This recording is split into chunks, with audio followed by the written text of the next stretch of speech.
అందరూ పని చేయాలి. వారం లోపల వారం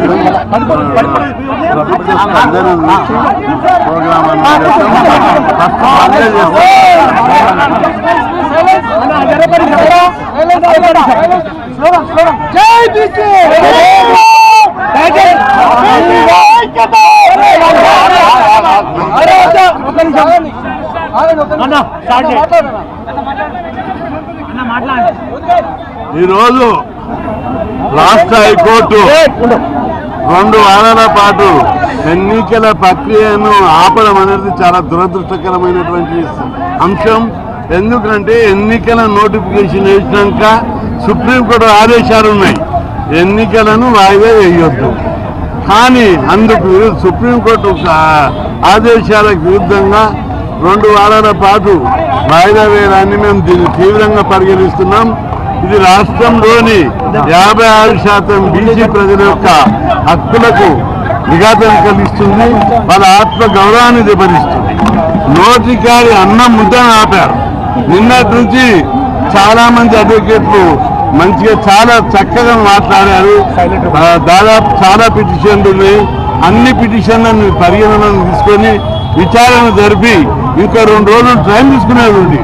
ఎందుకు మీకు ఆదరబాదుగా స్టే ఇవ్వవలసి వచ్చిందని చెప్పి రాష్ట్ర వ్యాప్తంగా దీని మీద భారీ మూల్యం చెల్లించుకోవాల్సి వస్తుందని హెచ్చరిస్తున్నాం. ఈరోజు సాయంత్రంలోగా ప్రభుత్వ స్పందన చూస్తాం. చూసి రాష్ట్ర బంద్ను జరిపి మొత్తం రాష్ట్రాన్ని స్తంభింపజేస్తామని చెప్పి హెచ్చరిస్తున్నాం.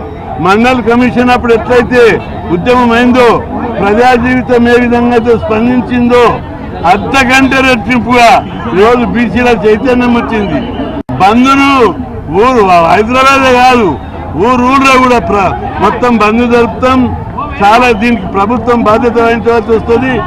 సరే, ముఖ్యమంత్రి గారు ఏ విధంగా స్పందిస్తారు, ఈ స్టే మీద ఎలాంటి యాక్షన్ తీసుకుంటారో సాయంత్రంలో ప్రకటించాలి. లేని పక్షంలో అన్ని సంఘాలను ఈ అందరినీ కూడా సంప్రదించి చాలా పెద్ద ఎత్తున బంద్ జరుపుతాము. ఈ బంద్ ద్వారా దేశాన్ని ఒక్కసారి కళ్ళు తెరిపిస్తామని చెప్పి హెచ్చరిస్తున్నాం. ఏం తమాషా ఉందా? బీసీలంటే ఇంత చిన్న చూప? బీసీలకు మేము ముఖ్యమంత్రి పదవులు వాళ్ళకే, మంత్రి పదవులు వాళ్ళకే, అన్ని వాళ్ళకే. లేక ఒక అవకాశం వచ్చి సర్పంచులు వస్తే వాటిని కూడా భరించకపోవడం.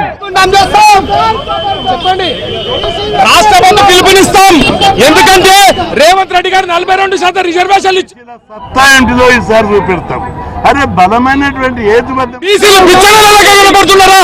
బీసీలు ఓట్లేసి యంత్రాల్లో కనబడుతున్నారా?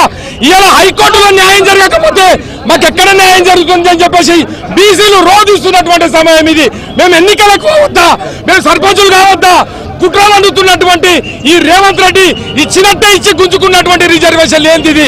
42% రిజర్వేషన్లు ఇచ్చి మళ్ళా మమ్మల్ని గుంజుకోవడానికి ఇవాళ నేను చెప్తా ఉన్నాను, రాజకీయాల సీలింగ్ లేదు. సీలింగ్ లేకపోయినా 42% రిజర్వేషన్లు ఇచ్చినాక మళ్ళీ గుంజుకోవడం ఏంది రేవంత్ రెడ్డి? ఖబర్దార్ రేవంత్ రెడ్డి, నేను చెప్తా ఉన్నాం, రేపటి నుంచి ఇవాళ రాష్ట్ర బంధు పిలుపునియడానికి కూడా అన్ని పార్టీలు కూడా మద్దతు ఇవ్వాలి.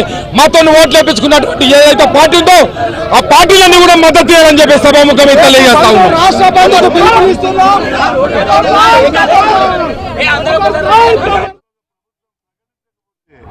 రేపటి నుంచి ధర్నాలు, రాస్తారోకాలు, రాష్ట్ర బంధు డేటు రేపు అనౌన్స్ చేస్తాం. సాయంత్రంలో చూసి ఖచ్చితంగా ప్రభుత్వం భారీ మూల్యం చెల్లించవలసి వస్తుందని చెప్పి హెచ్చరిస్తున్నా. రాష్ట్ర ప్రజలందరూ చాలా తీవ్ర ఆవేశాలతో ఉన్నారు. అరే స్టే ఇస్తే ఫస్ట్ డే ఇవ్వాలి, లేదా ఎన్నికల నోటిఫికేషన్ కంటే ఎన్నికల షెడ్యూల్ ప్రకటించారు, నోటిఫికేషన్ ప్రకటించిన తర్వాత దాన్ని ఎప్పుడు కూడా వాయిదా వేయొద్దు, పోస్ట్పోన్ చేయొద్దు. సుప్రీంకోర్టు జడ్జిమెంటే ఉంది దీని మీద.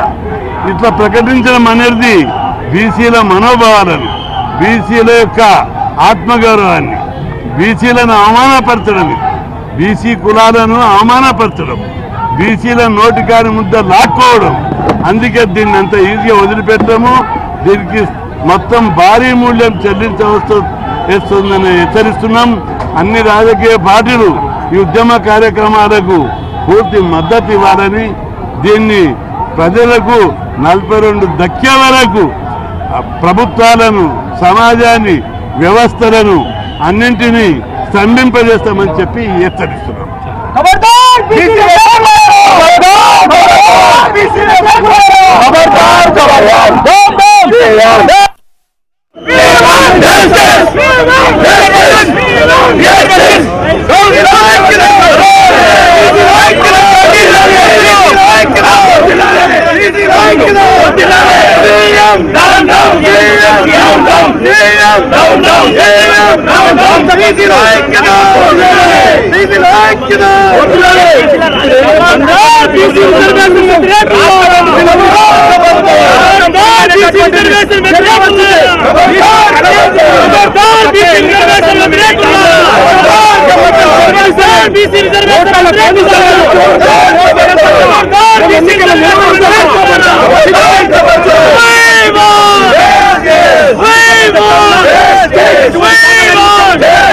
We want